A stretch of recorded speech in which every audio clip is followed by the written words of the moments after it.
My husband gave his ex a gift at our daughter's birthday party. Her reaction destroyed his plan, but it saved me. I didn't see it coming, but looking back, it was the only way this could have ended. It all started with the planning for Lily's 8th birthday. 8 is a big deal. It's that age where they're still a little kid, but they're starting to understand the world. They remember things. I wanted this memory to be perfect for her. My husband, Daniel, and I had been married for 10 years. Lily is our only child. Daniel has an ex-wife, Rachel. They were married for 5 years before me, no kids together, which was always a point of relief for me. It felt cleaner. Daniel always prided himself on what he called his evolved relationship with Rachel. He said they had a mature friendship. I never really bought it, but I went along with it. It was easier. Arguing with Daniel about Rachel was a dead end. He would just tell me I was being insecure, and I didn't want to be that wife. So I learned to just nod and accept it. Over the years, this acceptance had a cost. It meant my opinion often came second. There were small things I told myself not to get upset about. Like the time we were supposed to go away for our anniversary, but he canceled at the last minute because Rachel was having a crisis and needed his help moving. He said a pipe burst in her apartment. He told me it was the decent thing to do. He framed it as him being a good person. I spent our anniversary alone. I didn't say a word. Another time, he bought a very expensive set of patio furniture. When I asked about it, he said he was giving it to Rachel. He said her old set was falling apart and he felt bad for her. He had already bought it. He presented it to me as a done deal. I asked him if he had discussed it with me, and he said he didn't think he needed to. He said it was a gesture of friendship. He used his own money, he said, so it wasn't a family expense. But we have joint finances. There is no his money. I let it go. I didn't want the fight. These were the patterns. He would make a decision on his own, a decision that centered on Rachel. Then he would present it to me as a sign of his maturity. If I questioned it, I became the immature, jealous one. So most of the time, I chose peace. I chose to believe that keeping our family unit stable was more important than my own feelings of being disrespected. I told myself I was being the bigger person. So when we started planning Lily's party, I knew Rachel's name would come up. I was the one doing all the work. I booked the little community hall. I ordered the cake with the unicorn on it that Lily wanted so badly. I sent out the invitation to all her little friends from school. I planned the games. Daniel's contribution was to review the guest list I made. He looked it over. My parents, his parents, my sister and her family, a few of our close friends, and of course Lily's friends. He nodded and then he said it. We should invite Rachel. I stopped what I was doing. I asked him why. Lily isn't her child. They don't have a relationship. Rachel sends a polite card for her birthday and Christmas, but that's it. He gave me the look, the one that said, don't be difficult. He said it was important for Lily to see the adult in her life acting with civility and friendship, but he said it would set a good example. I almost said no. I had the word on the tip of my tongue. I wanted to say that my daughter's birthday party was not a stage for him to perform his evolved friendship. I wanted to say it would make me uncomfortable. It would make my family uncomfortable, but I didn't. I thought about the argument that would follow. It would last for days. He would wear me down. He would accuse me of being petty. In the end, I would probably give in anyway, just to make it stop. So I decided to skip the fight and just get to the inevitable conclusion. I said, fine, Daniel. Invite her. He smiled, pleased with himself. He said I was being very understanding. He said it meant a lot to him. I just went back to addressing the invitations. A couple of weeks before the party, I noticed Daniel was being a little more secretive than usual. He started taking his phone into the bathroom with him. He would end calls quickly if I walked into the room. I knew the signs. It usually meant he was planning something he didn't want me to know about until it was too late for me to object. I decided not to ask. It was a conscious choice. I was so focused on the party, on making Lily happy, that I just didn't have the energy for a confrontation. I told myself it was probably work-related. Or maybe he was planning a surprise for me. I let myself believe that for a little while. Then, a week before the party, I was paying bills online. I saw a charge on our joint credit card. It was from a high-end jewelry store in the city. The amount was significant. It was far too much for a child's birthday gift. My first thought was he bought something for me, maybe for my birthday, which was still a few months away, or maybe as a thank you for organizing the party. I decided to ask him about it casually. That evening, I mentioned the charge. I said I didn't recognize the store and was just checking to make sure it wasn't a fraudulent charge. He didn't miss a beat. He said it was a corporate gift, a retirement present for a partner at his firm. He said several of them had chipped in together, and he had put it on his card to get the points. It was a plausible explanation. I had no reason to doubt it, except for the knot in my stomach that told me he was lying. I chose to ignore the knot. I wanted to believe him. Believing him was easier. It meant I could continue focusing on the party. It meant our family could remain peaceful. The alternative was to accuse my husband of lying, and I just wasn't ready for what would come after that, so I said, "Oh, okay, that makes sense." The day of the party arrived. It was a Saturday. The hall was decorated with pink and purple streamers. A big happy 8th birthday Lily banner hung on the wall. The kids were running around high on sugar and excitement. My parents were there, helping to hand out plates of cake. Daniel's parents were there, looking a little stiff and formal as always, but they were smiling for Lily. Daniel was in his element. He was the charming host, greeting everyone, making jokes, playing with the kids. He looked like the perfect husband and father. I watched him and felt a sense of pride, mixed with that familiar low-level anxiety. Then Rachel arrived. She came in quietly, without any fuss. She was wearing a simple dress. She looked elegant, as always. She found me first, handed me a beautifully wrapped gift for Lily, and wished me a good afternoon. She was perfectly polite. She then went over to greet Daniel's parents. I saw her speak with them for a moment. Then she found a chair a little bit away from the main chaos and sat down. She didn't make a big show of her arrival. She didn't try to command attention. I felt a wave of relief. I thought, see, this is fine. Daniel was right. It's all very civil and mature. I let myself relax for the first time all day. The party was a success. Lily was beaming. That's all that mattered. After the cake, it was time for presents. Lily sat in the middle of a circle of her friends, gleefully tearing open wrapping paper. She got dolls, art supplies, books. With each gift, she would shout, "Thank you," and everyone would clap. It was exactly the happy, chaotic scene I had hoped for. She opened the last gift from her friends. Then she opened the gifts from her grandparents and from us. The last gift left under the little tree of presents was the one from Rachel. Lily opened it. It was a beautiful leather-bound set of classic children's books. A thoughtful, appropriate gift. Lily loved it. She ran over to Rachel and gave her a big hug. Rachel smiled, a genuine, warm smile, and hugged her back. I watched them and thought, okay, it really is okay. Then Daniel stood up. He clapped his hands to get everyone's attention. The room quieted down. He had a big smile on his face. He started with a little speech. He thanked everyone for coming to celebrate our wonderful daughter. He talked about how fast she was growing up and how proud he was of her. It was all very normal, very sweet. Then his tone shifted. He said, "And before we wrap up, there's one more thing I'd like to do." He reached behind the chair he had been sitting on and pulled out another gift bag. It was a small, elegant bag from a very expensive-looking store. It was not a child's gift. My heart sank. I knew in that instant what was about to happen. I recognized the store's logo. It was the jewelry store from the credit card statement. He held up the bag and said, "This is a gesture of appreciation." He walked across the room, right to where Rachel was sitting. All eyes in the room followed him. The children were confused. The adults were silent. The happy, festive atmosphere evaporated. He stopped in front of her. She was still sitting down, looking up at him. She had a neutral expression on her face. He said, "Rachel, I wanted to give this to you as a thank you for being such a good friend and for being part of our extended family. It means a lot to me that we can all be here together today." He said it loudly for everyone to hear. It was a performance. He was showcasing his magnanimity, his emotional maturity. He was using our daughter's birthday party as a stage. He held the bag out to her. For a moment, she didn't move. She just looked at him. Then she looked at the bag. The silence in the room was deafening. I could feel my mother's eyes on me. I could feel Daniel's parents shifting uncomfortably. I felt hot, then cold. I just wanted to disappear. I expected her to take it. I expected her to give a polite, slightly awkward smile and just accept the gift to avoid a scene. That's what I would have done. That's what I had always done. But Rachel didn't do that. She didn't take the bag.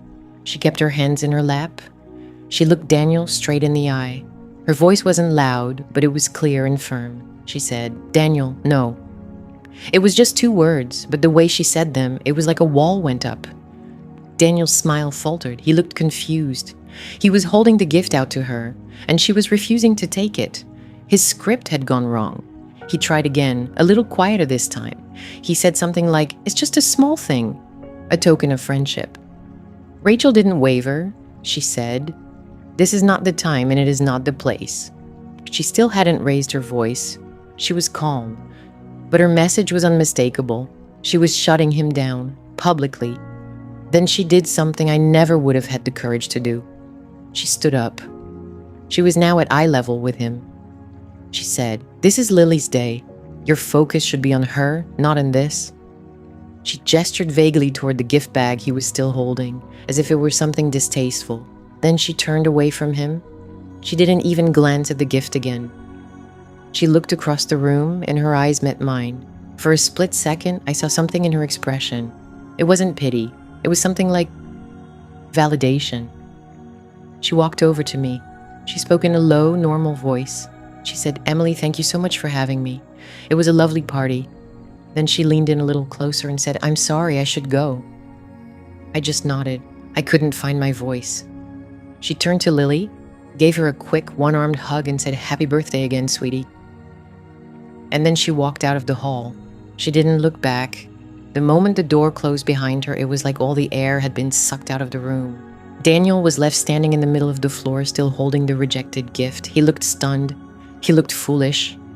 The grand gesture had blown up in his face. He tried to laugh it off. A short, sharp, unconvincing laugh. He said, "Well, I guess that was a little awkward." No one laughed with him. No one even smiled. My father stood up and announced it was time for them to get Lily's cousins home. My sister quickly agreed. The party, which should have gone on for another hour, was suddenly over. Other guests started making their excuses. They came up to me, thanked me, and avoided looking at Daniel. They gave Lily a quick hug and left. Within 15 minutes, the room was almost empty. Only my parents, his parents, Daniel, Lily, and I remained. Lily was confused. She asked why everyone was leaving so early. My mother, who was usually very diplomatic, stepped in. She told Lily that the grown-ups were just tired. She then looked directly at Daniel with an expression of pure fury I'd rarely seen. She didn't say a word to him. She just came over, gave me a long hug, and told me to call her later. Then she and my father left. Daniel's parents were the last to go. His mother came over to me and patted my arm. She whispered, "He just doesn't think, Emily. Try not to be too upset." She was already making excuses for him. She was already putting the responsibility on me to manage the situation, to smooth it over. His father just shook his head, gave Daniel a look of deep disappointment, and walked out. And then it was just us, Daniel, Lily, and me, standing in a room full of deflated balloons and half-eaten cake. The perfect party I had planned was in ruins. Lily was starting to cry. She didn't understand what had happened, but she knew something was wrong. She knew the happiness had vanished.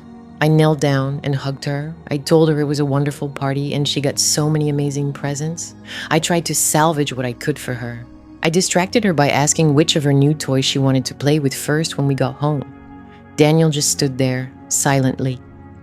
He had finally put the gift bag down on a table. He looked deflated. He looked embarrassed, but I knew him. Underneath the embarrassment, he would be angry. He would be looking for someone to blame, and I knew that someone was going to be me. We cleaned up the hall in near silence. We packed the leftover cake and the gifts into the car. The drive home was quiet. Lily fell asleep in the back seat, exhausted from the emotional roller coaster of the day. As soon as we got inside the house, and I had carried Lily up to her bed, the fight started. He didn't wait. He turned on me the moment I came back downstairs. He said, "I cannot believe what just happened." I was tired. I was hurt and humiliated, but for the first time, I wasn't scared of the argument. Something in me had shifted when I saw Rachel refuse that gift. I said, I can believe it. What did you think was going to happen, Daniel?" He was incredulous. I was trying to be a good person. I was trying to show that we can all be mature adults, and Rachel completely humiliated me in front of everyone, in front of my family. "She didn't humiliate you," I said, my voice steady. "You humiliated yourself. and you humiliated me, and you ruined our daughter's birthday party. That's when anger flared. I ruined it. I was the one trying to be gracious.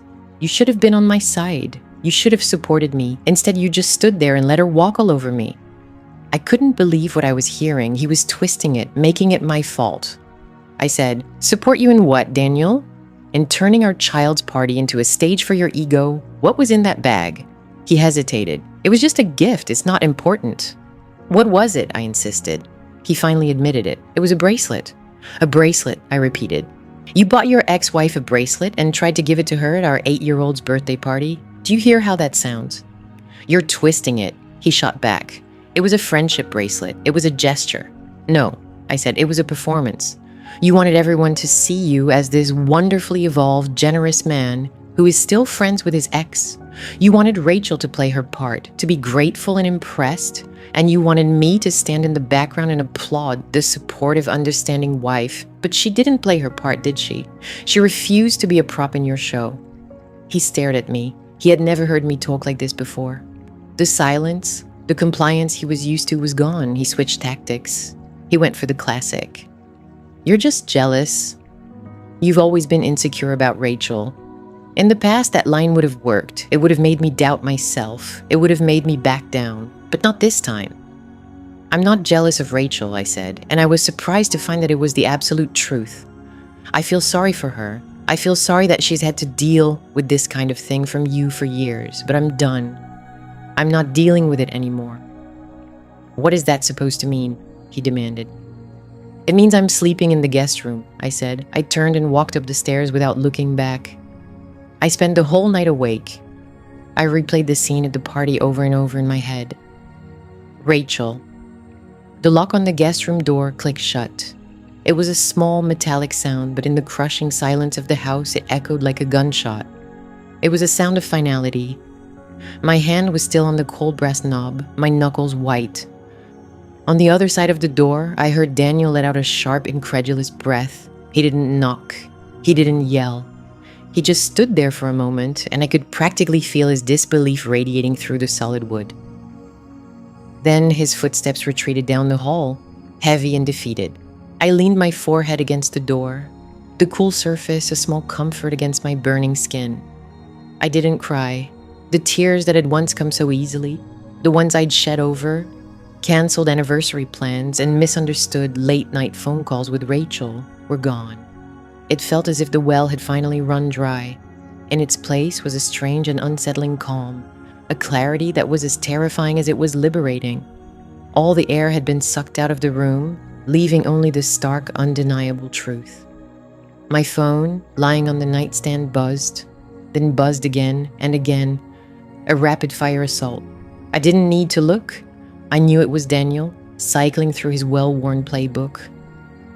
I walked over and picked it up. The screen lit up with his predictable cascade of messages. "Daniel, are you serious right now? You're locking me out?" "Daniel, this is unbelievable after what I went through tonight." "Daniel, you and Rachel completely humiliated me in front of our friends, in front of my son." My thumb hovered over the screen. His son, not our son, who was with his mother, but his son, as if his connection to him was some special badge of honor that I had tarnished. It was always about his performance, his image. I sank onto the edge of the perfectly made guest bed, the stiff, unfamiliar comforter crinkling beneath me. This room was a museum of my mother-in-law's taste in offensive floral prints, dusty potpourri, a single sad-looking landscape painting on the wall. It was a room for visitors, a place no one ever really lived in. Tonight, it felt like the only corner of the house that was truly mine. Another buzz. "Daniel, I was trying to do a nice thing, Emily. A mature thing.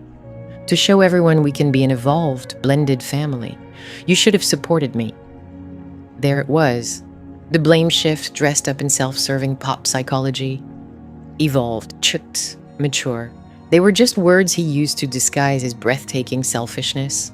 An evolved man wouldn't hijack his daughter's birthday party to stage a grand, romantic gesture for his ex-wife. A mature man wouldn't need a public audience to validate his magnanimity. For years, I had swallowed these justifications. I had nodded along, telling myself he was right, that my unease was just my own insecurity, a failing on my part. I remembered the fight about the patio furniture 2 summers ago. He'd spent $1,000 on a new set without telling me, only for me to find out it was the exact one Rachel had pinned on her Pinterest board. When I'd confronted him, my voice trembling, he turned it around instantly. God, can't I just have good taste? Does Rachel have to own every single thing? You're seeing ghosts where there aren't any. It was easier to believe him. It was easier to let it go, to enjoy the new furniture and pretend the knot in my stomach was just indigestion. But seeing Rachel's face tonight had changed everything.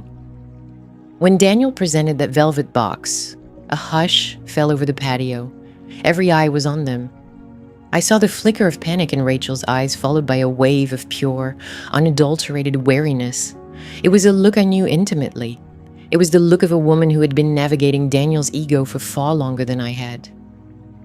"Daniel, no," she'd said, her voice low, but carrying in the sudden silence. She didn't even look at the bracelet. Her eyes were fixed on his, and there was no softness in them. This is not the time, and it is not the place. He had tried to recover, his face flushing a deep, blotchy red. "Rachel, it's just a little something, for everything." "The time and place," she repeated, her voice like steel, "is for Lily. This is Lily's day." And then she'd done what I had never been able to do. She'd turned to me. Her eyes met mine across the scattered party debris, half-eaten slices of cake, discarded paper plates, a deflating unicorn balloon. For a single charged moment, there was no animosity between us. There was only a grim, shared understanding. It wasn't a look of triumph or pity. It was a look of validation. It said, "I see it too. You're not crazy." Then she'd gathered her son and her purse and left with a quiet, dignified grace that made Daniel's grand performance look as cheap and hollow as it was. My phone buzzed one last time. "Daniel. Please, I'm sorry. Just open the door. I can't sleep without you. Let's just talk." The final play. The plea for sympathy. "I can't sleep without you." It used to work. I would feel a pang of guilt. My resolve would crumble, and I would open the door. We would have a circular, exhausting argument that ended with him sleeping soundly while I stared at the ceiling, my heart aching with things left unsaid. Not tonight. I turned the phone over, placing its screen down on the nightstand. I slid under the cold, stiff sheets and stared at the dark ceiling.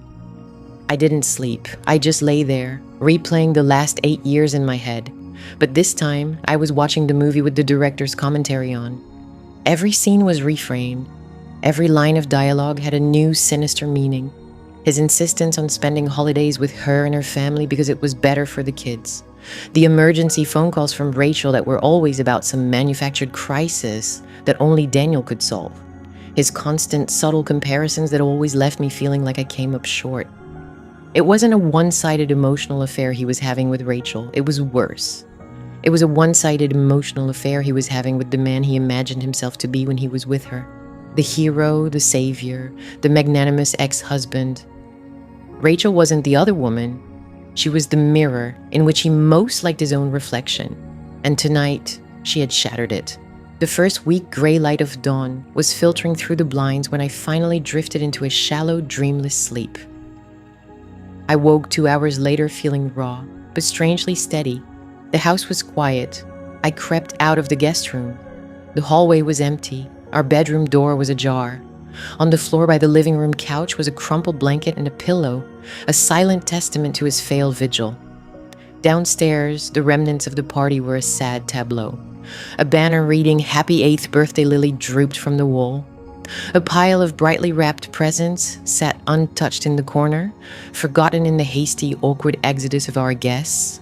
I saw the small, glittery gift bag that Lily was supposed to give her friends as a party favor, abandoned on the counter. My heart clenched. Her day. He had stolen her day from her. I walked into the kitchen and made coffee.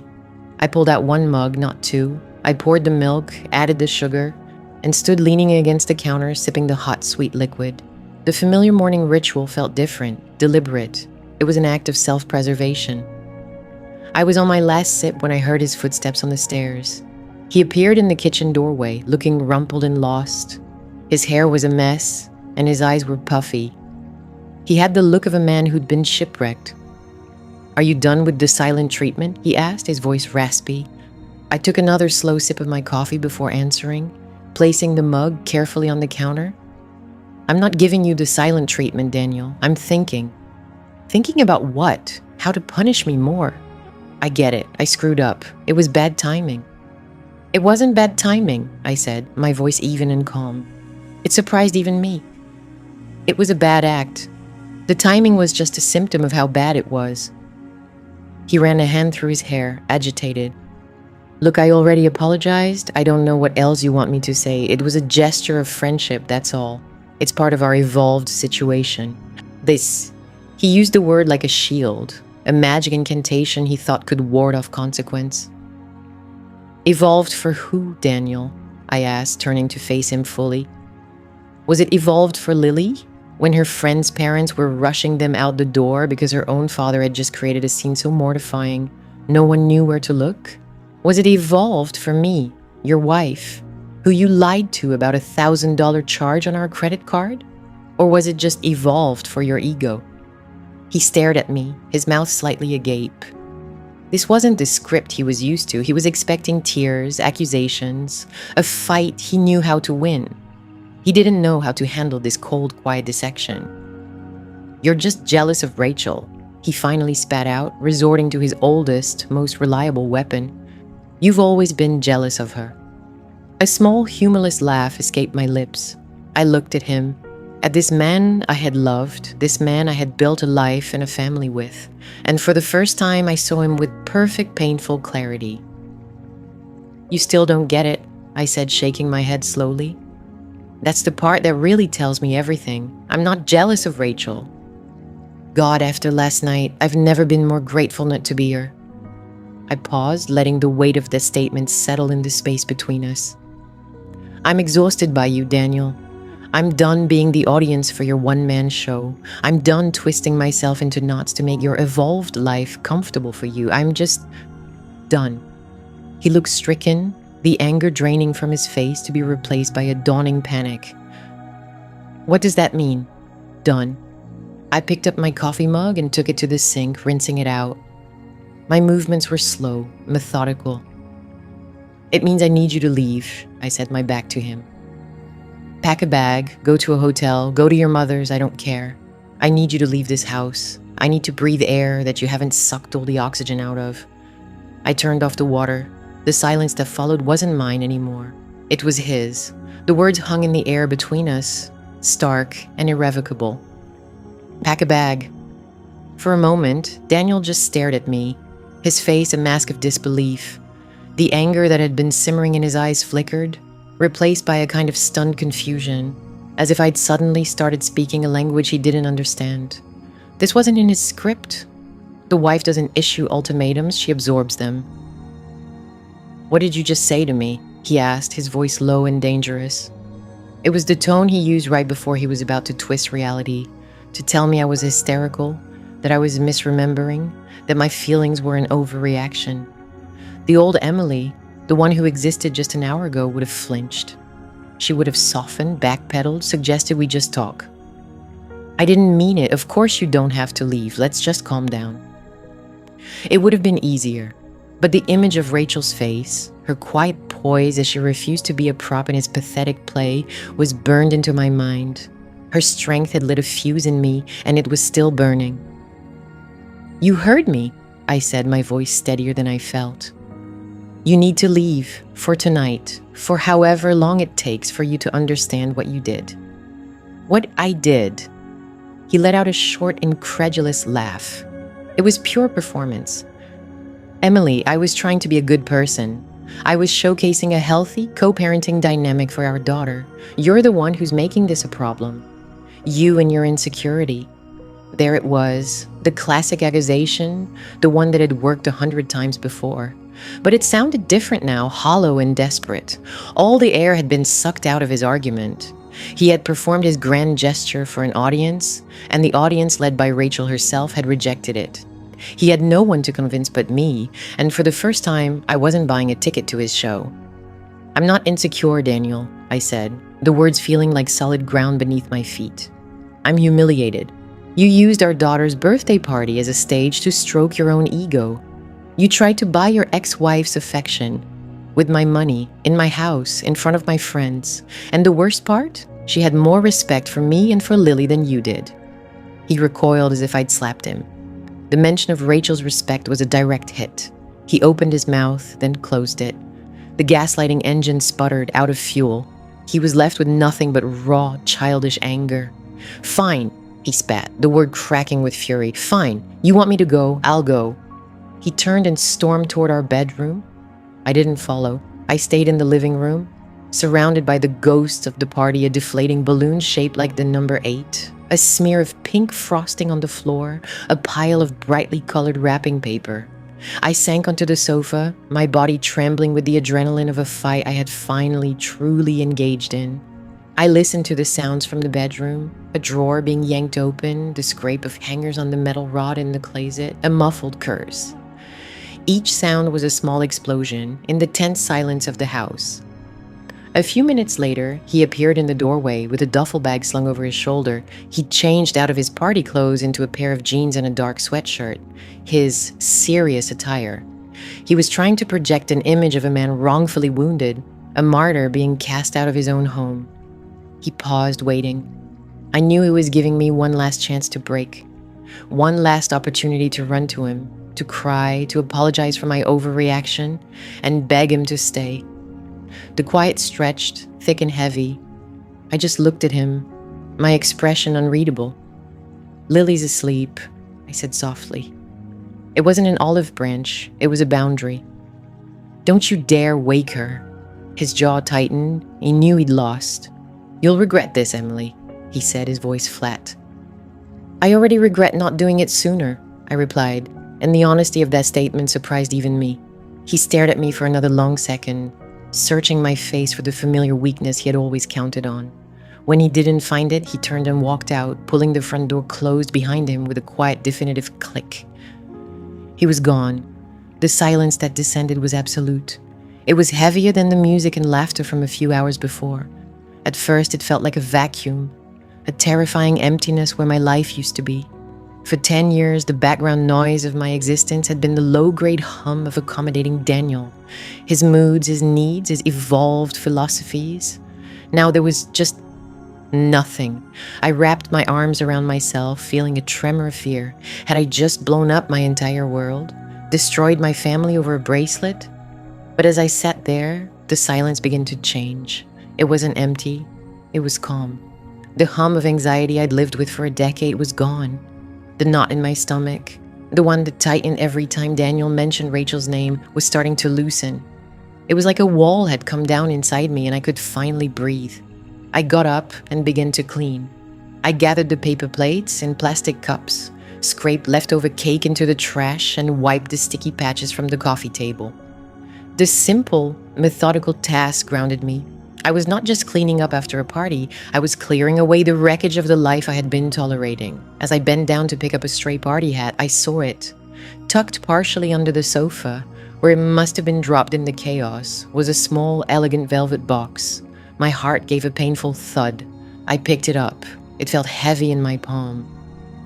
With trembling fingers, I opened it. The bracelet lay on a bed of white satin. It was delicate, a thin silver chain, studded with tiny winking diamonds. It was beautiful, and it was a lie, a prop, a testament to my husband's bottomless need for validation. I snapped the box shut. I didn't throw it. I didn't smash it. I walked calmly to the kitchen, opened a drawer filled with junkled batteries, rubber bands, expired coupons, and dropped it inside. I closed the drawer. Done. Just then, I heard a small noise from the hallway. Lily stood there, rubbing her eyes, her favorite stuffed unicorn tucked under her arm. "Mommy," she whispered. "Where's Daddy? I heard the door." My breath caught. This was the part I had dreaded, the collateral damage of my newfound spine. I went to her and knelt down, pulling her into a hug. She smelled like sugar and sleep. "Daddy had to go stay somewhere else for a little while, sweetie," I said, keeping my voice soft. Her little brow furrowed. "Is he mad about the party?" "No, honey, this isn't about you." I smoothed her hair back from her forehead. This is grown-up stuff. Sometimes grown-ups need some quiet time apart to think. Are you and Daddy fighting? She asked, her voice small. I couldn't lie to her.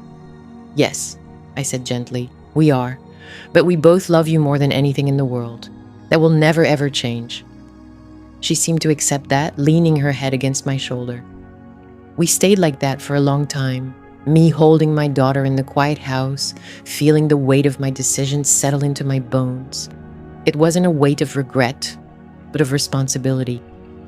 After I tucked Lily back into bed, I returned to the silent living room. The fear and doubt was still there, whispering at the edges of my mind, but they were drowned out by a stronger, clearer feeling, a profound sense of rightness. I picked up my phone. My fingers hovered over the screen. I thought about all the time I had wanted to talk to someone, to confess how much Daniel's relationship with Rachel hurt me, but I never did. I had isolated myself to protect his narrative. I found Rachel's number in my contacts. Daniel had insisted I have it for emergencies regarding the kids from his first marriage. I'd never used it. My thumb trembled as I opened a new message. What could I possibly say? Thanks for not taking the bait. Thanks for humiliating my husband. It all sounded wrong. I kept it simple. My fingers typed out 2 words. Thank you. I stared at the text, my heart pounding.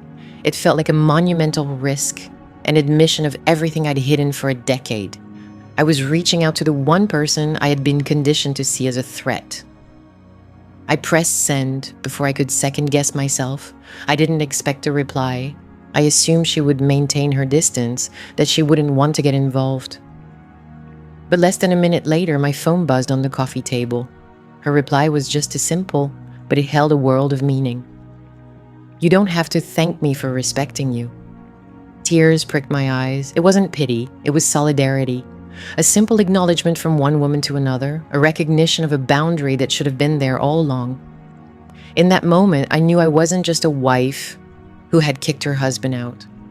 I was a woman who was finally, after 10 long years, taking her own side. And I was not alone. The silence in the house was a physical presence, heavier than the lingering scent of sugar and extinguished birthday candles. After the last sympathetic glance was offered and the final car pulled away from the curb, I was left standing in the wreckage of what was supposed to be a celebration. Deflated balloons drooped in the corners like weary sentinels. A battlefield of paper plates and plastic forks littered the dining room table, centered around the half-eaten unicorn cake, its single spiraled horn now listing sadly to one side. For a long time, I just stood there, listening to the hum of the refrigerator.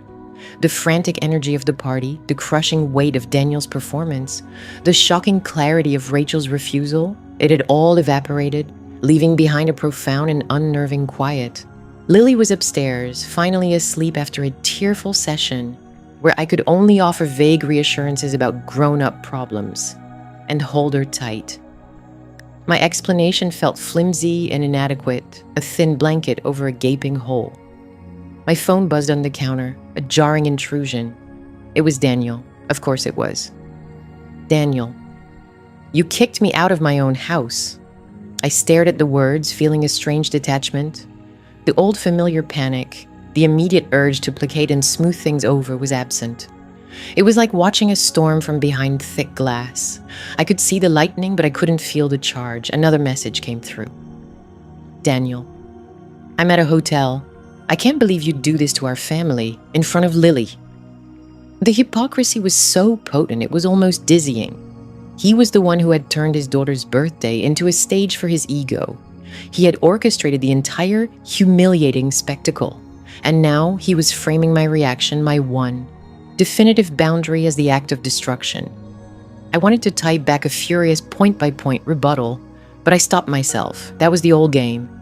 Arguing with Daniel was like wrestling with smoke. He would simply change shape, twist my words, and leave me choking on nothing. Instead, I typed a single, simple sentence. Me. We will talk when you are ready to discuss your actions. I set the phone face down on the counter. It buzzed again, but I ignored it. I started cleaning, my movements methodical.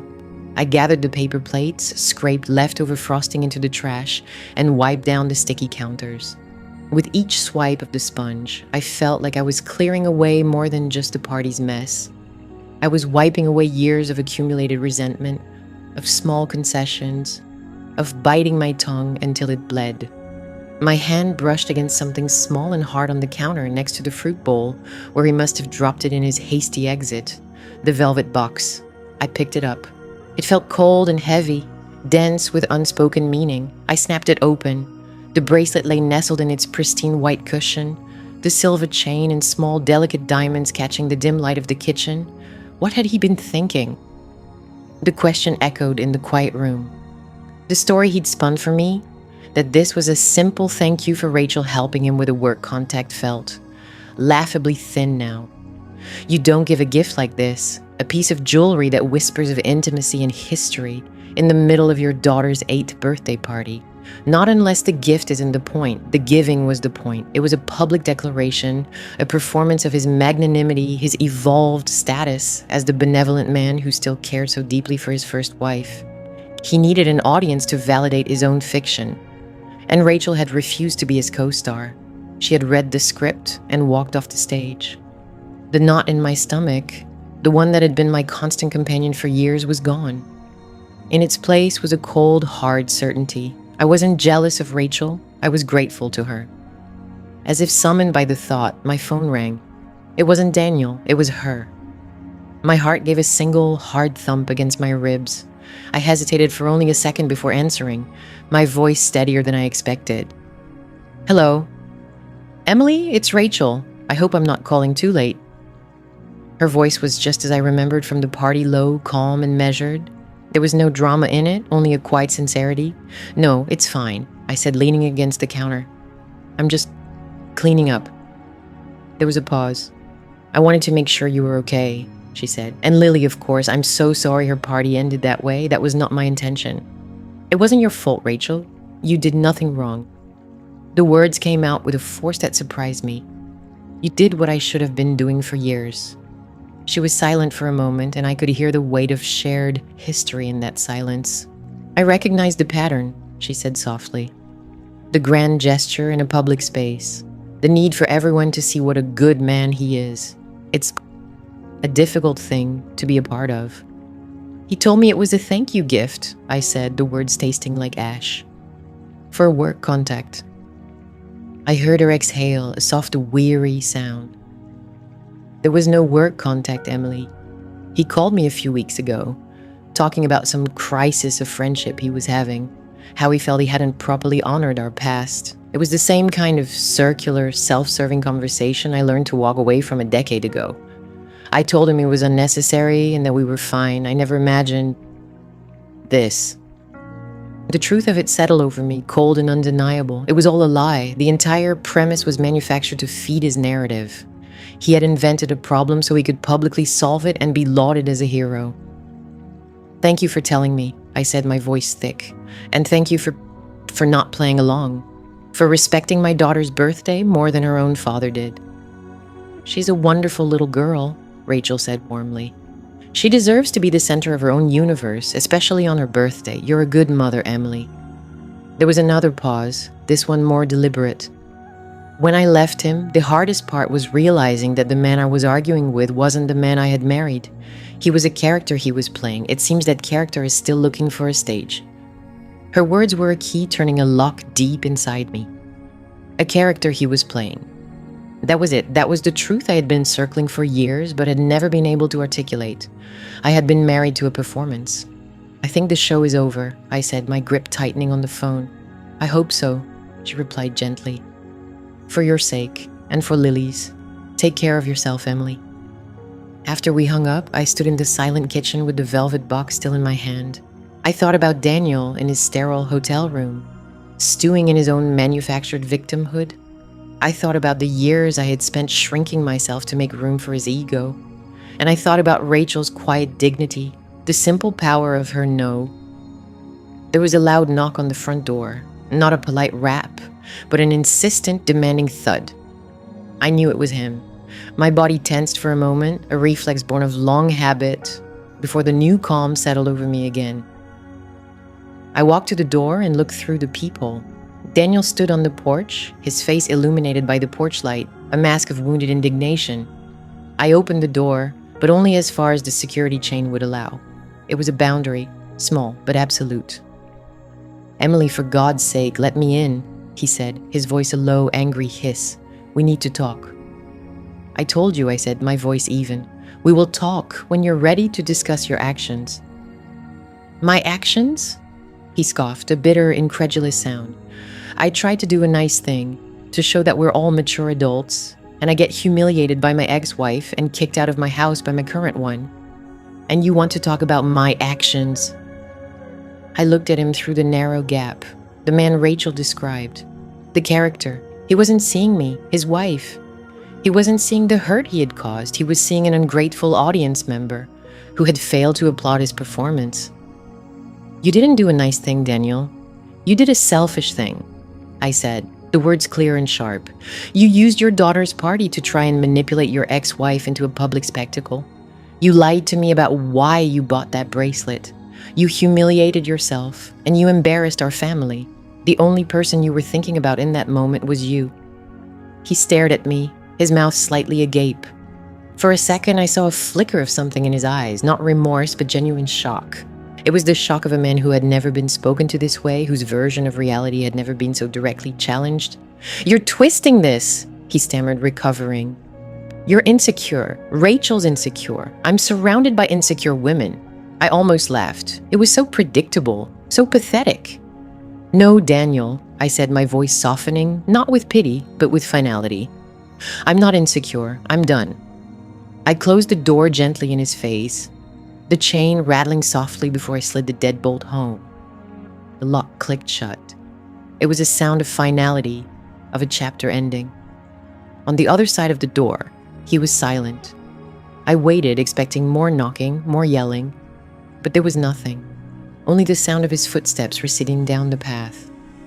Leaning my forehead against the cold wood of the door, I took a deep, shuddering breath.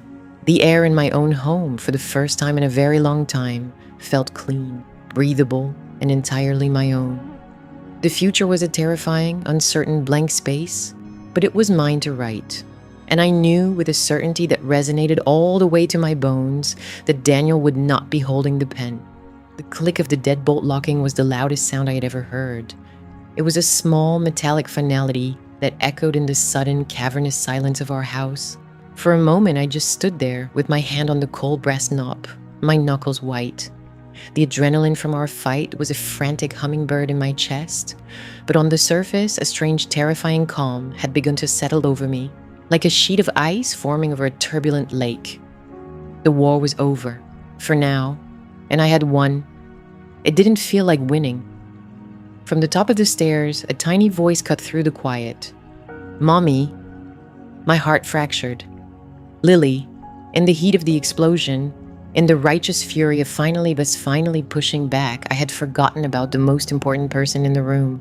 She had been standing in the hallway, a small shadow in unicorn pajamas, watching the ugliest parts of her parents spill out onto the living room floor. "I'm coming, sweetie," I called, my voice surprisingly steady. I took the stairs 2 at a time, my feet leaden. She was huddled in her doorway, clutching the stuffed narwhal Daniel and I had given her that morning. Her face was pale, her eyes wide and glassy with unshed tears. The festive, glittery butterfly painted on her cheek looked garish and wrong in this new, somber reality. "Is Daddy mad?" she whispered. I knelt in front of her, pulling her into my arms. She felt so small, so fragile. I buried my face in her strawberry-scented hair and just held her, breathing in the innocent smell of her shampoo and trying not to let my own tears fall. How do you explain this to an 8-year-old? How do you tell her that her father's ego is a black hole that just tried to swallow her birthday? "No, baby," I murmured, stroking her back. "Daddy's not mad. He needs a little time to think. We had a grown-up disagreement and it's not your fault, not one bit. Do you hear me? This has nothing to do with you." She nodded against my shoulder, but a small sob escaped her anyway. "He made Auntie Rachel sad." "Yes," I said, my voice tight. "He did." It was the simplest, truest thing I could say. I walked her back to her bed, tucked her in, and smoothed her hair back from her forehead. Today was about you, Lily. It was a wonderful party, and you were the perfect birthday girl. Don't let this one silly, crummy part at the end ruin the rest of it, okay? She looked at me, her lower lip trembling. Is Daddy coming back? The question hung in the air, a landmine. I chose my words carefully. We'll figure all that out tomorrow. Tonight, all you need to do is sleep. I stayed until her breathing evened out, my mind racing. The house was a mess. Half-eaten plates of cake, crumpled napkins, and brightly colored streamers were strewn everywhere, the ghosts of a happy party. A few balloons, already losing their helium, bobbed sadly against the ceiling. It felt like a crime scene. In a way it was. Downstairs, I started the cleaning on autopilot. I scraped frosting into the trash, rinsed paper plates, and stuffed discarded wrapping paper into a garbage bag. I needed the motion, the mindless task, to keep from completely unraveling. As I wiped down the sticky kitchen counter, my phone lying face down buzzed. Then it buzzed again. And again, I knew it was him. A part of me, the old conditioned part, wanted to pick it up, to absorb the blame he was surely hurling at me through the screen, to manage his feelings. But Rachel's face flashed in my mind, her quiet dignity, her unshakable no. She hadn't managed his feelings. She had simply refused to be a part of his performance. I picked up the phone. 3 texts from Daniel. You've lost your mind. Kicking me out of my own house? In front of our daughter. I was trying to do a good thing, Emily. A mature thing. You and Rachel both decided to humiliate me instead. I hope you're proud of yourself. I'm at a hotel because my wife, the woman who is supposed to have my back, threw me out over a misunderstanding. You've destroyed our family tonight. I read the words, and for the first time, they had no power. The gaslighting was so transparent, so textbook. It wasn't a misunderstanding. It was a calculated lie. He wasn't doing a good thing. He was feeding his ego. I hadn't destroyed our family. I had refused to let him disrespect it any longer. All the air he'd been pumping into my head for years, making me believe I was the unstable, insecure, jealous one, hissed out in an instant. I saw his words for what they were, the desperate flailing of a man whose audience had finally walked out on him. I didn't reply. I put the phone on silent and set it back down, a small but monumental act of rebellion. I was gathering the last of the paper cups when it buzzed one more time. My stomach clenched, assuming it was another volley from Daniel, but the name on the screen made me pause. Rachel. My finger hovered over the notification. What could she possibly want to say? Was she angry?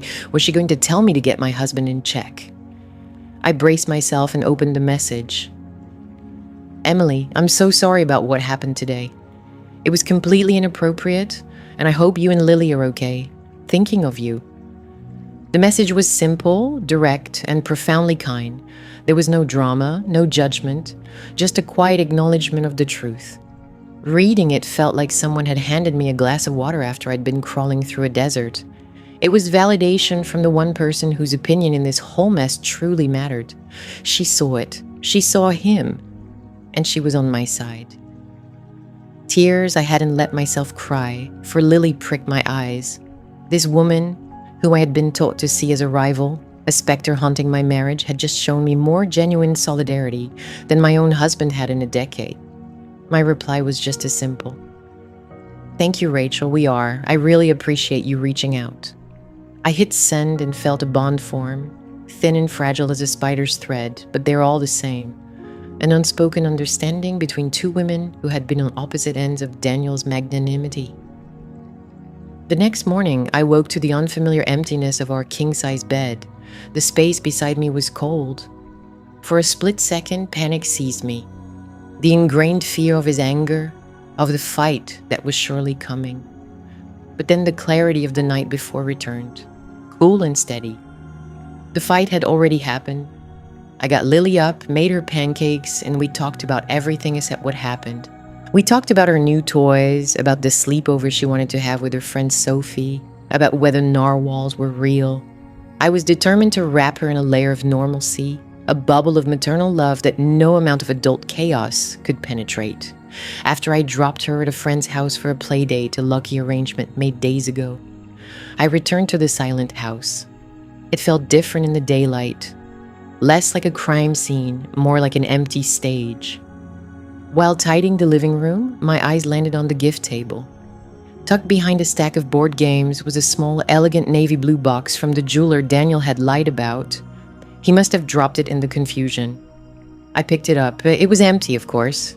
Inside, the velvet was shaped for the delicate bracelet I had seen for a fleeting second. Stamped on the silk lining of the lid was the name of the store, Peridot. It was the most expensive jewelry boutique in the city, the place people went for anniversaries and major milestones.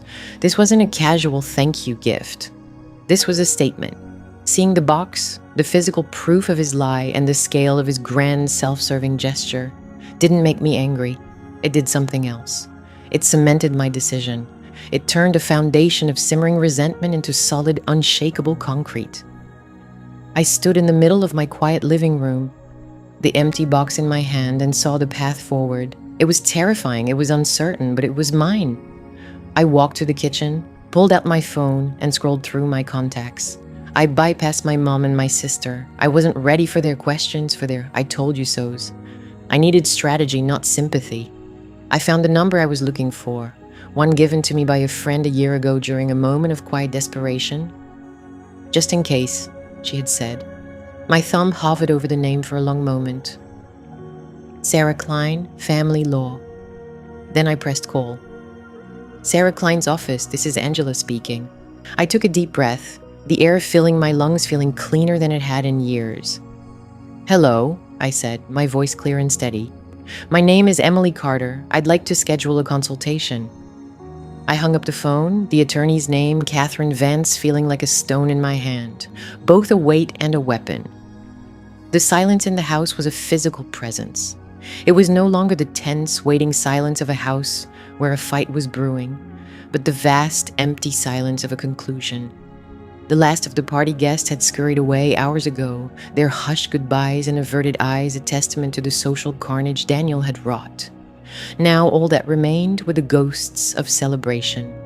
A deflated unicorn balloon slumped in a corner, a smear of pink frosting on the hardwood floor, and a stack of brightly wrapped presents for a little girl who had gone to bed with a confused frown. My feet carried me upstairs, moving silently past the closed door of my bedroom. I couldn't face it yet. Instead, I pushed open Lily's door. In the soft glow of her star projector nightlight, she was asleep, one arm thrown over her stuffed narwhal. Her breathing was deep and even. The sight of her, so peaceful and unaware, solidified the cold, hard resolve crystallizing in my chest. For years, I had told myself I was staying for her, preserving the illusion of a happy family. I saw now, with a clarity that burned, that I wasn't preserving anything.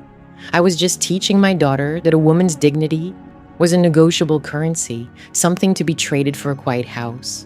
The thought was so jarring, so brutally honest, that I had to grip the doorframe.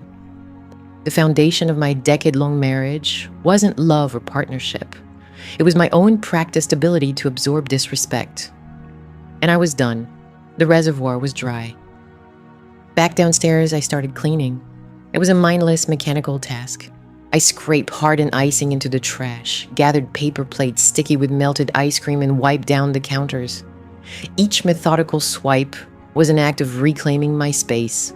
This wasn't the home we shared anymore. It was my home. Mine and Lily's. My phone buzzed on the counter, startling me. It was Daniel. "Are you okay? You're not answering." I stared at the message, a bitter laugh escaping my lips. I'm so sorry. I messed up.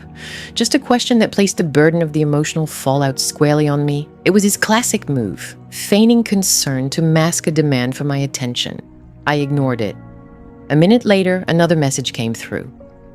"This is ridiculous, Emily. We need to talk about this. I'm worried about you. Worried about me." The audacity was breathtaking. He wasn't worried about me. He was worried about the consequences for him. He was sitting in some hotel room, or maybe his parents' house, stewing in the humiliation of Rachel's rejection, and his first instinct was to reframe the narrative. In his version of the story, I wasn't a wife who had reached her breaking point. I was a hysterical woman who needed to be managed. I was about to block his number when a new text appeared. This one from Rachel. Just checking in. I hope you're all right." My fingers trembled slightly as I typed back. "Thank you. More than you know. Are you okay?" Her reply was almost instantaneous.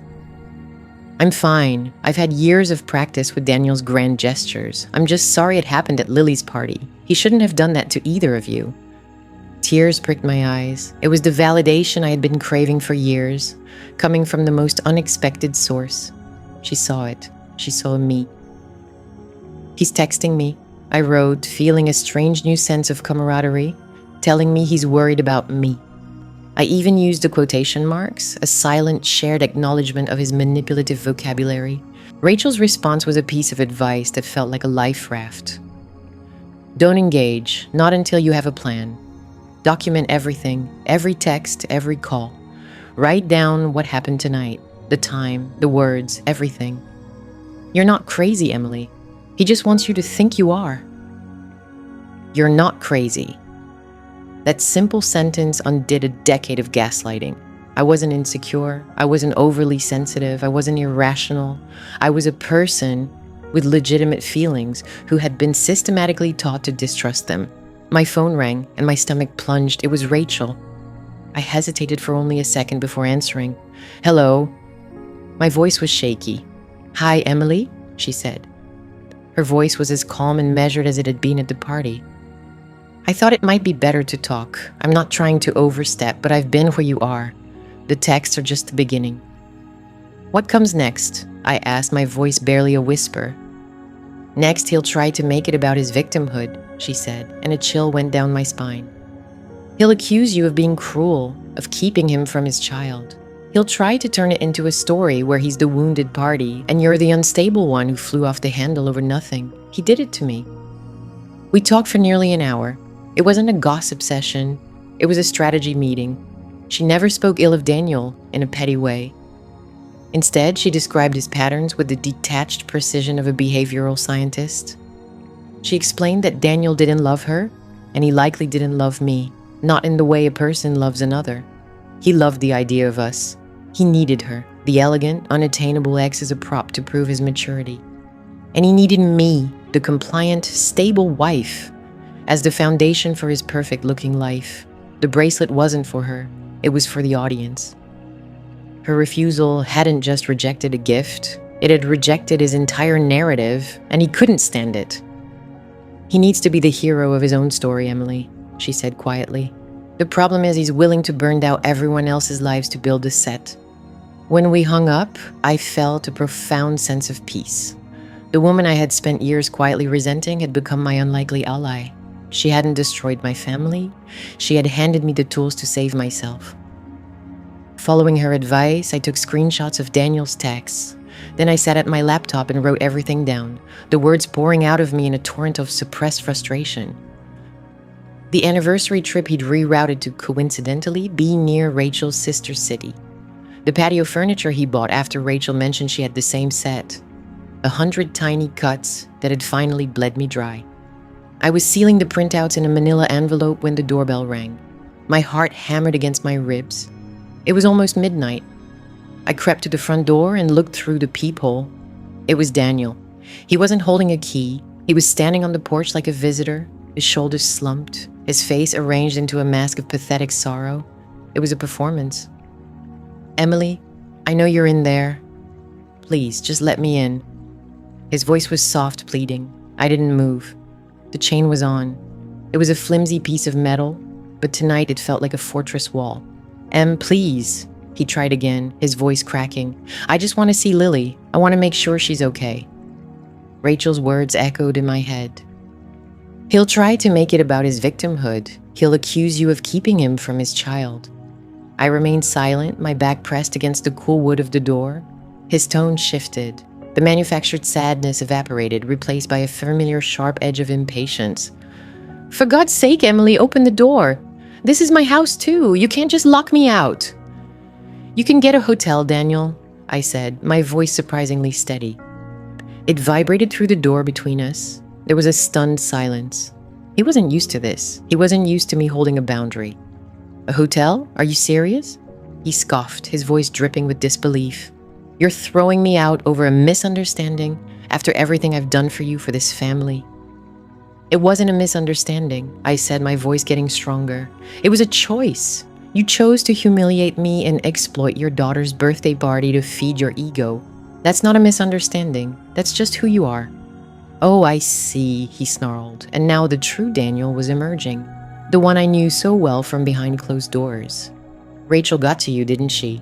You two are having a grand old time plotting against me. I can't believe how pathetic this is.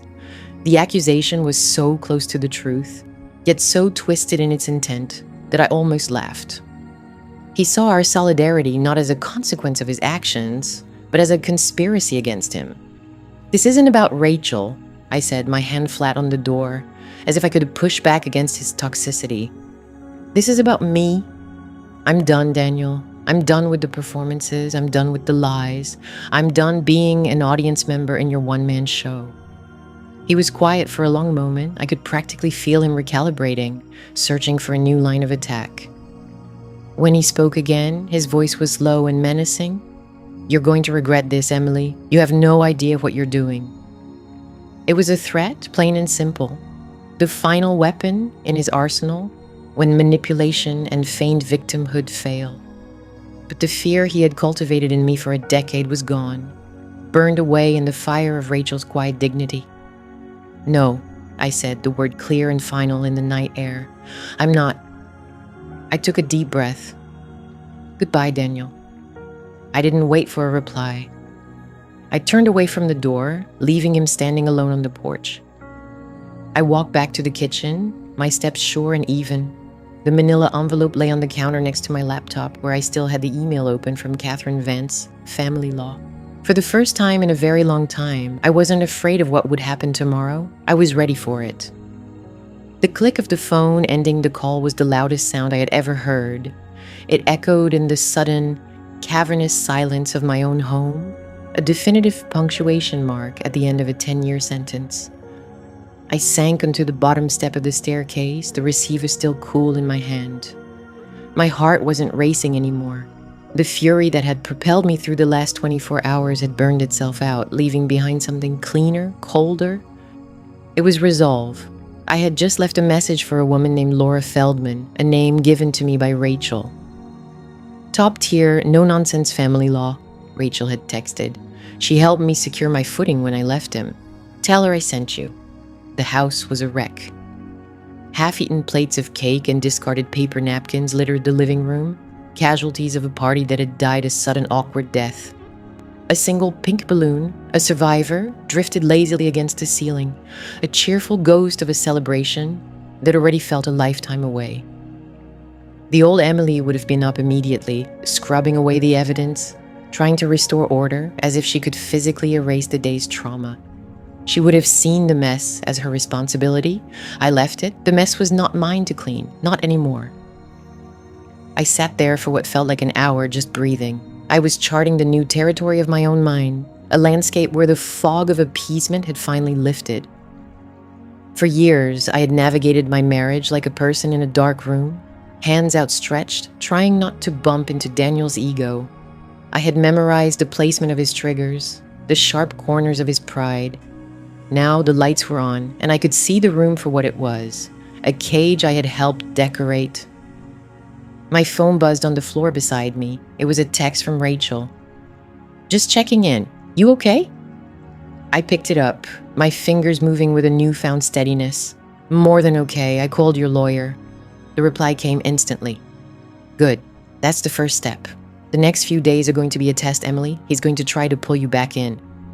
Another message followed before I could respond. He'll try 3 things. First, the apology tour. He'll be broken, remorseful. It's a performance. Second, the love bomb. He'll remind you of the good times, the beginning. He'll try to make you doubt your decision. Third, when those fail, the threat. Money, Lily, your reputation. He'll go scorched earth to scare you back into line. Be ready for it. A cold dread trickled down my spine, but it was quickly overtaken by a wave of gratitude. This was a map, a playbook. Rachel wasn't just offering sympathy. She was giving me armor. Thank you, Rachel. Seriously, I can't tell you what this means. We're on the same team now, she wrote. Get some rest, and don't answer the door unless you're expecting someone." Her last message was prescient. Less than an hour later, as I was finally bagging up the party debris, headlights swept across the living room window, a car door slammed. My stomach tightened into a familiar knot, but this time I didn't let the anxiety take over. I walked to the front door and looked through the peephole. It was Daniel. He wasn't pounding on the door or shouting my name. He was just standing there, his shoulders slumped, his face a mask of tragic sorrow. It was a perfect portrait of a penitent husband. The apology tour, right on schedule. I didn't open the door. I just watched him through the distorted lens of the peephole. He ran a hand through his hair, looked up at the sky as if seeking divine intervention, and then let his head fall forward to rest against the wood of the door. It was so theatrical, so utterly Daniel. He was showcasing his despair for an audience of one. My phone buzzed. It was him. Please, I know you're in there. I just want to talk. I'm so sorry. I need to see you." I ignored it. I watched as he slid down the door, sinking to sit on the welcome mat like a heartbroken teenager in a movie. He put his head in his hands. It was a masterclass in manipulation. The old Emily would have cracked. She would have opened the door, her heart aching at the sight of his pain, ready to soothe the man-child who had once again made himself the primary victim of his own actions. But the old Emily was gone. I turned away from the door and walked into the kitchen. I made myself a cup of tea, my hands perfectly steady. I sat at the kitchen table, listening to the hum of the refrigerator, and waited for him to give up. After 20 minutes of silence, I heard his car start and drive away. Victory felt quiet, it felt calm. The next morning, I woke up before Lily. An email was waiting for me from Laura Feldman's office. It was concise and professional, confirming receipt of my message and proposing a preliminary phone consultation for the following day. The final paragraph, however, was what solidified my resolve. Ms. Albright. It read, "Rachel indicated a degree of urgency and a pattern of manipulative behavior. In such cases, I advise my clients to immediately begin securing their position. Please start gathering the following: 3 years of bank statements, tax returns, investment account information, and a detailed list of all shared assets. Create a new bank account in your name only. Document every interaction with your husband, time, date, and a summary of the conversation. Do not engage in arguments. State your decisions and end the conversation.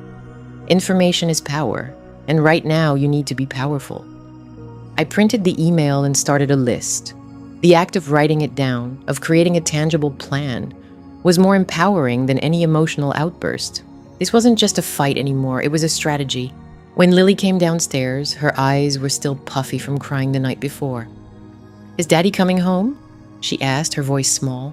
The question felt like a physical blow. I knelt down and pulled her into a hug, burying my face in her hair. "Daddy is going to be staying somewhere else for a little while," I said, keeping my voice even. "But he loves you so, so much. And I love you. That will never, ever change." She didn't ask any more questions, and for that, I was grateful. The day passed in a blur of mundane tasks that felt monumental. I opened a new checking account online. I started a folder on my laptop, protected by a password Daniel would never guess. I called my parents and gave them a brutally honest, condensed version of events. My mother's shocked silence was followed by a fierce, "It's about time." Late that afternoon, Daniel returned. This time, he used his key. The sound of it in the lock sent a jolt through me. He had the right to be here, I knew. For now. He walked into the kitchen where I was making Lily a snack. He had changed. He wore a soft sweater I'd bought him for Christmas. His hair was perfectly styled, and he smelled of the expensive cologne I loved, the Love Bomb. Phase 2. "Hey," he said softly, his eyes full of a carefully constructed warmth. "Daniel," I said, my voice flat. I didn't stop slicing an apple for Lily. "Can we talk? Just for a minute?" He gestured toward the living room. Lily looked between us, her small face a barometer of the rising tension. "Lily, why don't you take your snack and watch a cartoon in the playroom?" I said gently. She nodded and scurried away, relieved to be escaping the invisible storm. I followed him into the living room, but remained standing. I crossed my arms, a physical barrier.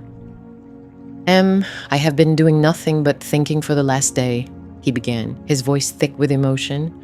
About us, about the 10 years we've built, the home, our daughter. What I did was inexcusable. It was a stupid, egotistical gesture, and I see that now. I humiliated you, and I humiliated myself. But I was not trying to hurt you, I swear. I said nothing, I just watched him. He was good. I had to give him that. Remember our trip to the coast? He continued, his eyes misty. Before Lily was born, we stayed in that little cabin and walked on the beach for hours. You said you'd never been happier. I haven't either, Em. That's us. That's the real us. Not this ugliness. He was trying to rewind the clock to pull me back to a time before the disrespect had become a pattern, before my compliance had hardened into resentment. He was testing the locks on my new walls. That was a long time ago, Daniel, I said. His face fell. The performance was faltering. Don't do this, he whispered. Don't throw it all away because of one mistake. It wasn't one mistake, I said, and the clarity in my own voice surprised me. It was the one mistake I wasn't willing to clean up for you. The anniversary trip, the patio furniture, the constant need for Rachel's validation. It's a pattern. The party was just the grand finale. His expression shifted. The soft, wounded look hardened at the edges. The sorrow was evaporating, replaced by a familiar flicker of anger. Phase 3 was arriving ahead of schedule. So this is it? He scoffed, his voice losing its gentle tremor. You and Rachel teaming up against me? Did she put you up to this? Did she tell you to call a lawyer? Document every interaction. I made a mental note. My decisions are my own, I said calmly. I think it's best if you find somewhere else to stay permanently. He took a step closer, his posture changing from supplicant to aggressor. You can't be serious. You're kicking me out of my own house, my daughter's home.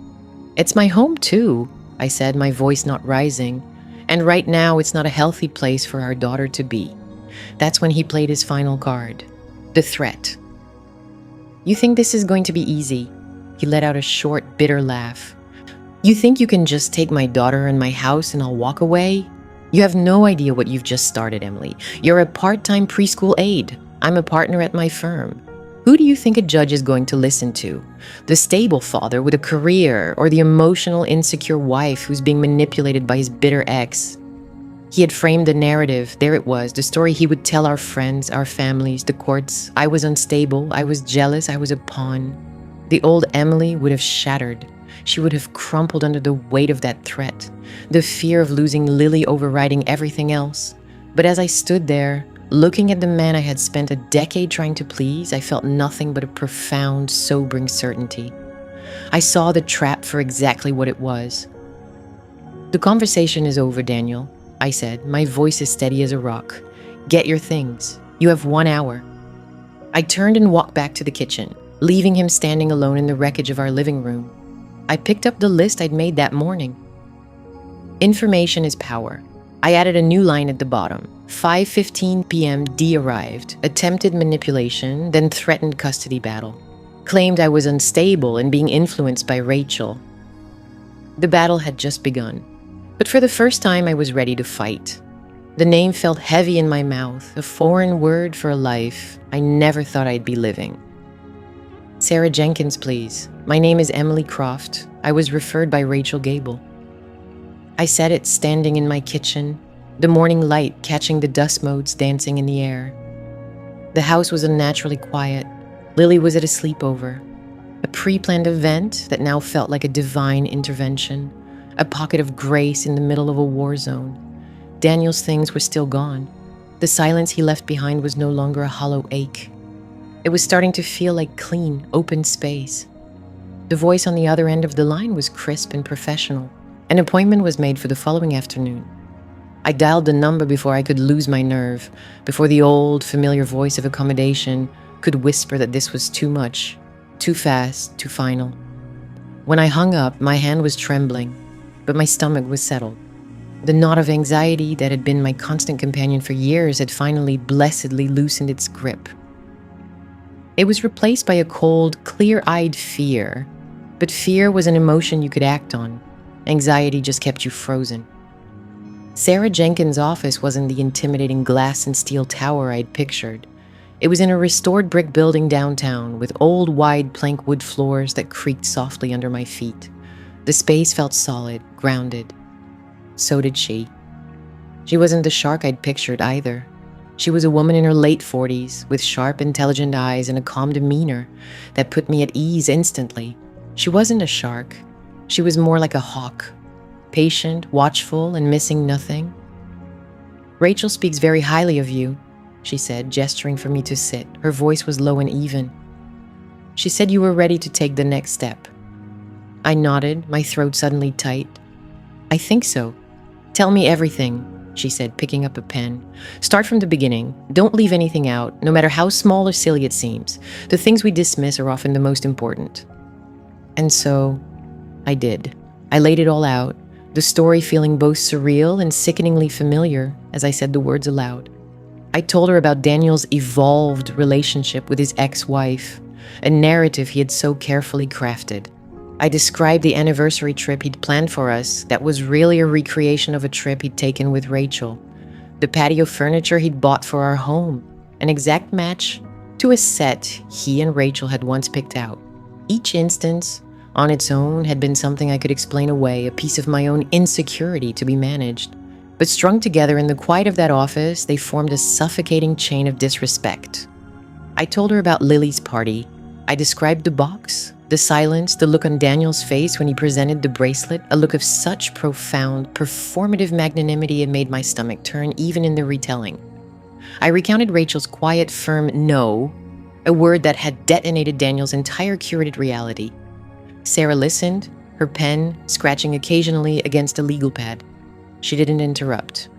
She just let me talk, her gaze unwavering. It was the first time I had told a full story to anyone without filtering it, without softening the edges to make Daniel look better or myself seem less foolish. It was ugly and humiliating, but saying it felt like lancing a wound. When I finally got to Daniel's threat, the threat of painting me as an unstable mother and taking Lily, my voice broke. "He said he would use all his money and influence," I whispered. "He said the court would see a devoted father and a hysterical, vindictive wife." Sarah put her pen down. She leaned forward slightly, her expression softening with something that looked like empathy, but was sharpened with professional steel. "Emily, none of this is your fault," she said, her tone absolute.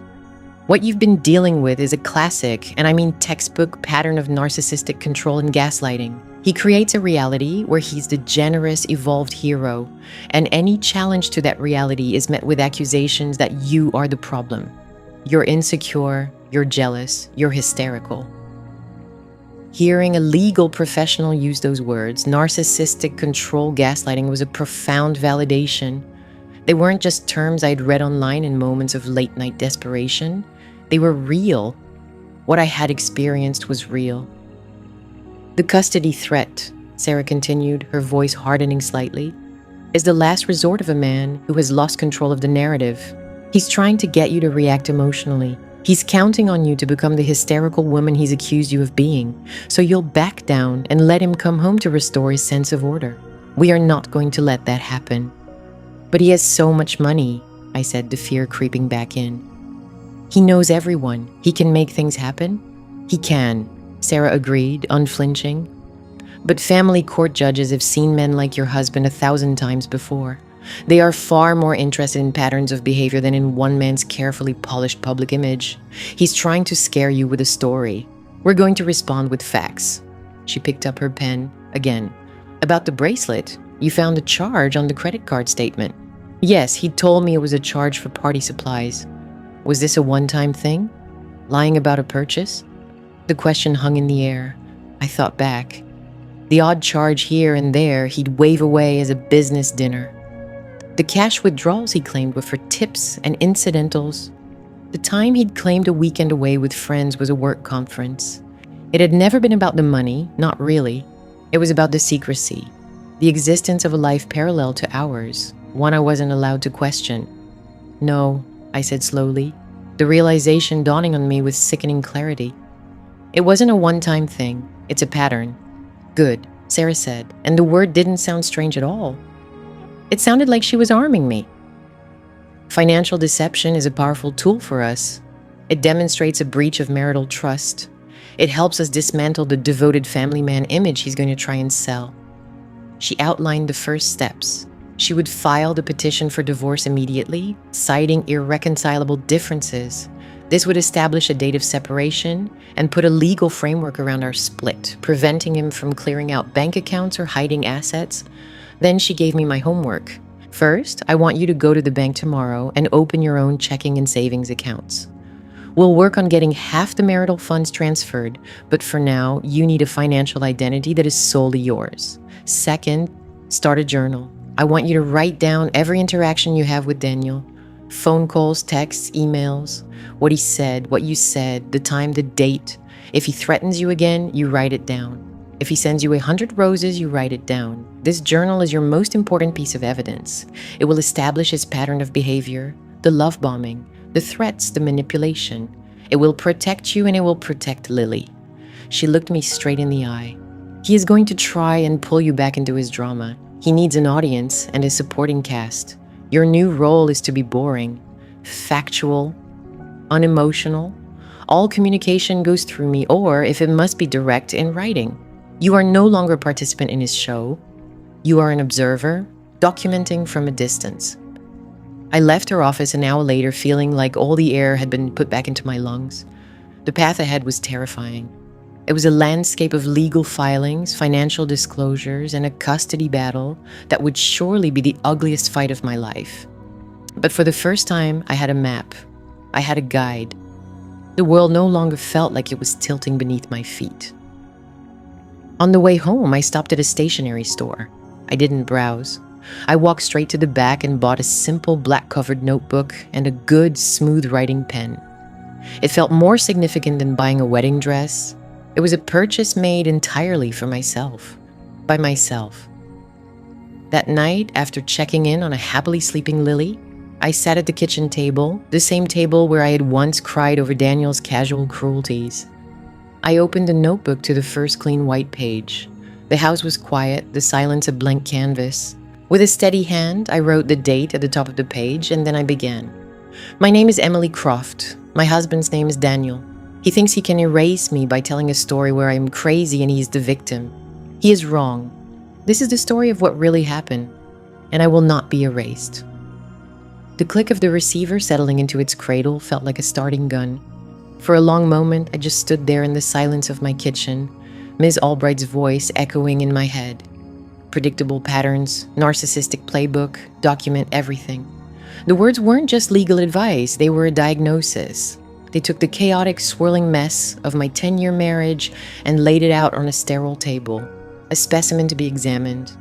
The emotional fog I had been living in for a decade began to burn away, replaced by the cold, hard clarity of a fight I hadn't asked for but now had to win. My first move wasn't grand or dramatic. It was small, practical, and felt almost clandestine. I drove to the pharmacy, the one on the other side of town where no one knew me. I walked past the greeting cards and the cosmetics, heading straight for the school supply aisle. I chose a plain, black and white composition notebook, the kind Lily used for her science reports. It was unremarkable, anonymous, a weapon hidden in plain sight. Back home, with a cup of tea growing cold beside me, I opened it to the first page. My hand trembled slightly as I wrote the date. Lily's 8th birthday party. I didn't write about my feelings of humiliation or the knot in my stomach. I followed Ms. Albright's instructions to the letter, facts only. Daniel presented Rachel with a gift, a gold bracelet from a blue box. He announced it to the party guests. He stated it was a token of his appreciation for our evolved dynamic. Rachel refused the gift. She said, "This is not the time, and it is not the place." Party ended shortly after. Several guests commented on the awkwardness. Daniel later accused me of being insecure and making Rachel uncomfortable. Page after page, I went backward in time. The anniversary trip to Napa he'd cut short because of a crisis with Rachel's business that turned out to be a minor vendor dispute. The patio furniture he bought for her new apartment, telling me it was a group gift from old friends. A lie I later uncovered on a credit card statement. Each entry was a small sharp stone I was pulling out of my own shoe. It felt like betraying a memory, but I knew I was just correcting the record. For years, Daniel had been the sole narrator of our life together. Now I was writing my own version. Next came the financials. This was harder. It felt like a true point of no return. My hands were clammy as I logged into our joint bank account, the one my paycheck flowed into and from which all our bills were paid. Daniel had always handled the finances, a euphemism for controlling them. He'd praised my contribution, but always positioned himself as the architect of our financial security. I let him because it was easier. I looked at the balance, a number that had always felt abstract, like it belonged to the family unit and not to me. Following Ms. Albright's advice, I opened a new tab and completed the application for a new checking account at a different bank in my name only. My heart hammered against my ribs as I initiated the transfer. I didn't empty the account. I wasn't trying to be punitive. I was being strategic. I moved $10,000 enough for a retainer, a deposit on a new place if it came to that, a safety net. As I watched the confirmation screen appear, a wave of dizziness washed over me. It was done. I had financially separated myself from my husband. The old Emily would have been terrified. The new one just felt prepared. With the two most critical tasks complete, I knew who I had to call next. My finger hovered over Rachel's name in my contacts. It still felt surreal, this alliance. I pressed the button. She answered on the second ring. "Emily, I was just thinking about you. Is everything okay?" Her voice was a steady, low hum, a stark contrast to the frantic energy buzzing under my own skin. "I'm okay," I said, and was surprised to find I meant it. I hired an attorney. There was a pause on the other end, then a soft exhale. "Good," she said, the word weighted with approval. "You did the right thing, the only thing." She said he'll try to paint me as unstable, vindictive, and unfit mother. I listed the threats, and hearing them out loud made them feel both more real and more absurd. "Of course he will," Rachel said, her tone devoid of surprise. "That's his script, Emily. When you don't bend to his will, you are, by his definition, crazy. When I left, I was erratic and hormonal. He told our friends I was having a breakdown. The truth was, I was just done." We were quiet for a moment. The unspoken history of our own marriage to Daniel hung between us. I had to ask. "Rachel, the bracelet," I started, feeling my way through the sentence. "At the party, I'm so sorry, I can't imagine how..." She cut me off, but gently. "You have nothing to be sorry for. You were as much a victim of that little performance as I was." She took a breath. "That bracelet, you want to know the really sick part? He gave it to me on our first anniversary. It was from a tiny little antique shop in Vermont. I wore it every day. I lost it in the divorce, not financially. I mean, it physically went missing during the move. I always suspected he took it. All the air left my lungs. It wasn't just a random, expensive gift. It was a relic, a piece of their shared history that he had stolen and was now trying to return to her on a public stage in front of his new wife, as if it were some casual, magnanimous gesture. He wasn't just showcasing his maturity. He was trying to rewrite their history, turning a symbol of their broken marriage into a prop for his ego. "It wasn't just a gift, Emily," she continued, her voice tight with an old, cold anger. "It was a symbol of a promise he broke. For him to try and give it back to me at his daughter's birthday party. It was him trying to prove that even our history belongs to him, that he gets to decide what it means." Her words clicked into place, illuminating the last dark corners of my denial. Daniel's cruelty wasn't incidental, it was structural. It was the foundation of his entire personality. "Thank you for telling me," I said, my voice thick. "And thank you for what you did, for saying no. He counts on women being too polite or too intimidated to call him on his nonsense in public," she said simply. "I'm just sorry it had to happen at your daughter's party. How is Lily?" The question pierced through my strategic haze and went straight to my heart. I hadn't really stopped to think past the next legal step. After I got off the phone with Rachel, I went upstairs and found Lily in her room, lining up her new birthday dolls. The remnants of wrapping paper were still in a bag in the corner. The whole scene felt like it was from another lifetime. I sat on the floor next to her. "Hey, sweet pea, can we talk for a minute?" She looked up, her expression immediately wary. "Kids know.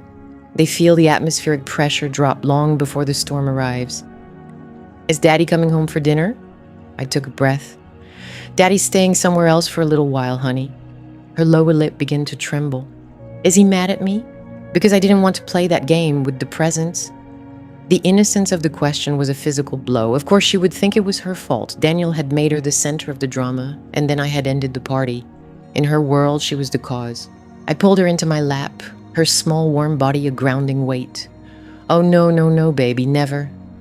This has nothing to do with you, nothing at all. This is about grown-up problems between me and Daddy. It's our job to fix it. Your only job is to be 8. I hugged her tight, burying my face in her hair, which still smelled faintly of birthday cake and bubblegum. You are the best part of both of us, do you understand? The very best part, and I love you so much. She nodded into my shoulder, her little arms wrapped tight around my neck. I love you too, Mommy. And I'm not going anywhere, I whispered, more for me than for her. Later that night, after Lily was asleep, I opened the black and white notebook again. Beneath the entry about the party, I made a new one. Lily asked if Daniel was mad at her. She believes the events of the party were her fault. I closed the book and placed it in my nightstand drawer. The house was quiet, too quiet. Daniel hadn't called or texted since his last volley of threats. It was an unnatural silence, the kind that precedes a seismic event, the calm before the storm. But as I stood there, looking out the window at the dark, quiet street, I realized I wasn't afraid.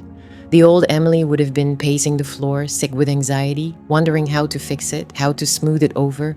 She was gone. In her place was a woman with a lawyer, a separate bank account, and a secret notebook. A woman who knew the storm was coming. I was ready for the thunder.